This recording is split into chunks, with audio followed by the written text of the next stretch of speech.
नमस्कार, मेरे YouTube video में आपका स्वागत है। आप सुन रहे हैं कहानियों के रंग रानू शर्मा के संग। लकड़ी का कटोरा। आज की कहानी। एक वृद्ध व्यक्ति अपने बहू बेटे के यहाँ शहर रहने गया। उम्र के इस पड़ाव पर वह अत्यंत कमजोर हो चुका था। उसके हाथ कांपते थे और दिखाई भी कम देता था। वो एक छोटे से घर में रहते थे। पूरा परिवार और उसका 4 वर्षीय पोता एक साथ डिनर टेबल पर खाना खाते थे, लेकिन वृद्ध होने के कारण उस व्यक्ति को खाने में बड़ी दिक्कत होती थी।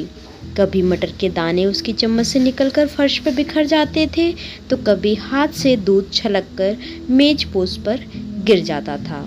बहू बेटे 1-2 दिन ये सब सहन करते रहे, पर अब उनके अपने पिता की इस काम से चिढ़ होने लगी। हमें इनका कुछ करना पड़ेगा, लड़के ने कहा। बहू ने भी हाँ में हाँ मिलाई और बोली, आखिर कब तक हम इनकी वजह से अपने खाने का मजाक किरकिरा करते रहेंगे, और हम इस तरह चीज़ों का नुकसान होते हुए भी नहीं देख सकते।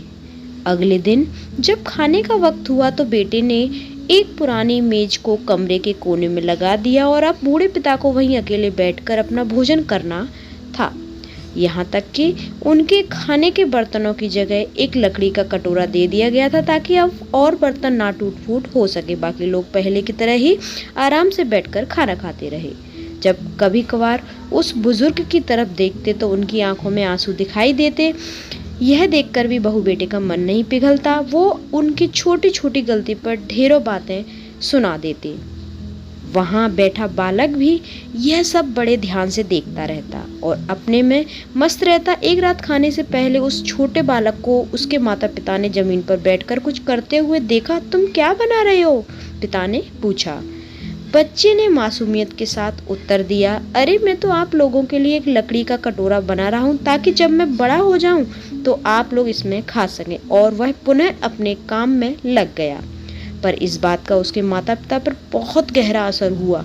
उनके मुंह से एक शब्द भी नहीं निकला और आंखों से आंसू बहने लगे। वो दोनों बिना बोले ही समझ चुके थे कि अब उन्हें क्या करना है। उस रात वो अपने बूढ़े पिता को वापस डिनर टेबल पर ले आए और फिर कभी उनके साथ अभद्र व्यवहार नहीं किया और सभी प्यार और सम्मान से रहने लगे। दोस्तों, अगर अक्सर हम अपने बच्चों को नैतिक शिक्षा या मोरल वैल्यूज़ देने की बात करते हैं, पर हम ये भूल जाते हैं कि असल शिक्षा शब्दों में नहीं, हमारे कर्म में छुपी होती है। अगर हम बच्चों को बस ये उपदेश देते रहे कि बड़ों का आदर करो, सबका सम्मान करो, और खुद इसके उलट व्यवहार करें, तो बच्चा भी ऐसा ही करना सीखता है। इसलिए कभी भी अपने पेरेंट्स के साथ ऐसा व्यवहार न करें कि कल को आपकी संतान भी आपके लिए लकड़ी का कटोरा तैयार करने लगे।